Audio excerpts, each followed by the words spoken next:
Эпифора өлең тармақтарының соңында бір сөздің немесе сөз тіркесінің қайталанып келуі. Зар заман, зарлап өткен бір заман. Бұл тармақтардың соңында заман сөзі қайталанып тұр. Шортанбай Қанайұлының Зар заман өлеңінен мысалдар келтірейік. Әуелгі қорлар зор болды, сондай зорлар қор болды. Әуелгі барлар жоқ болды, сондай жоқтар тоқ болды.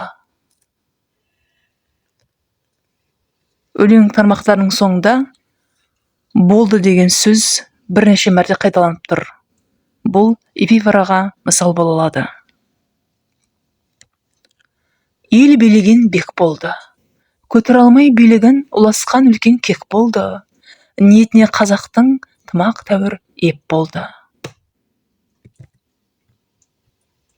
Келесі мысалымыз: қыс көбейді, жаз аз боп, бай таусылды, мал аз боп. Мына заман қай заман? Азулыға бар заман, азусызға тар заман. Тарлығының белгісі. Жақсы жаннан түңілген, жаман малдан түңілген, мұның өзі зар заман.